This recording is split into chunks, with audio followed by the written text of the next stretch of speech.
suatu bagian materi, lalu kembali mengajarkannya kepada teman sekelompoknya. Dengan demikian, setiap siswa menjadi ahli pada setiap bagian. Baik, saya Tera Febrianti. Di sini saya akan menjelaskan mengenai ciri-ciri dari model pembelajaran Jigsaw. Yang pertama adalah ada kelompok asal dan kelompok ahli. Siswa yang awalnya berada di kelompok asal kemudian berpindah ke kelompok ahli untuk mempelajari bagian materi tertentu sebelum kembali dan mengajarkannya. Yang kedua adalah setiap siswa punya tanggung jawab yang berbeda. Setiap anggota memegang bagian materi yang berbeda sehingga semua harus berperan aktif dalam proses pembelajaran. Yang ketiga adalah belajar dalam kelompok kecil atau heterogen. Kelompok yang terdiri dari siswa dengan kemampuan, latar belakang, atau karakter yang berbeda agar mereka saling melengkapi satu sama lain. Yang keempat adalah interaksi dan komunikasi aktif. Siswa saling berdiskusi, bertanya, dan menjelaskan materi sehingga proses belajar menjadi lebih hidup. Dan yang terakhir adalah peran guru sebagai fasilitator. Guru tidak mendominasi tetapi membimbing, mengarahkan, dan membantu siswa selama proses pembelajaran berlangsung. Baik, itu saja yang dapat saya sampaikan. Selanjutnya akan dipaparkan oleh rekan saya. Selanjutnya adalah penerapan metode pembelajaran Jigsaw. Nah, ada beberapa tahap dalam penerapan metode Jigsaw ini.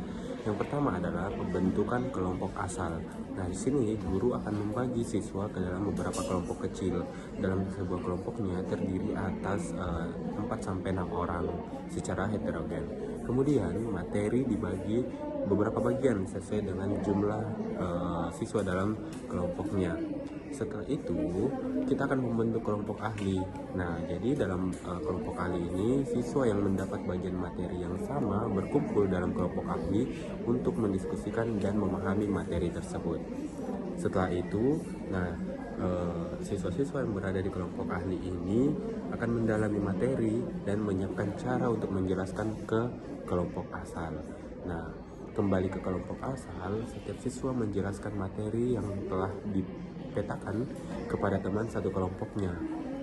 Kemudian di akhir evaluasi dan refleksi, guru akan memberikan kuis atau tugas untuk mengukur pemahaman siswa serta melakukan refleksi pembelajaran.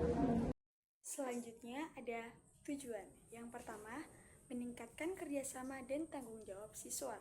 Yang kedua, melatih kemampuan komunikasi dan presentasi. Yang ketiga, meningkatkan pemahaman materi melalui diskusi. Dan yang keempat, menumbuhkan rasa saling menghargai perbedaan. Selanjutnya ada beberapa kelebihan dari metode Jigsaw. Yang pertama adalah meningkatkan keaktifan siswa. Karena dalam metode Jigsaw ini, setiap siswa memiliki peran penting dalam kelompoknya. Mereka harus memahami dan menjelaskan materi yang mereka bawakan. Yang kedua adalah melatih tanggung jawab individu dan kelompok. Karena dalam metode Jigsaw, siswa diharapkan untuk bertanggung jawab atas materi yang mereka bawakan sendiri dan juga membantu kelompok untuk memahami materi secara utuh. Kemudian yang ketiga adalah melatih kemampuan sosial. Di sini siswa belajar berkomunikasi, berdiskusi, dan menyelesaikan masalah bersama teman kelompoknya. Kemudian yang keempat adalah menghargai pendapat orang lain. Nah, dalam diskusi itu, siswa belajar mendengarkan, menerima pendapat orang lain, dan tidak memaksakan pendapatnya sendiri.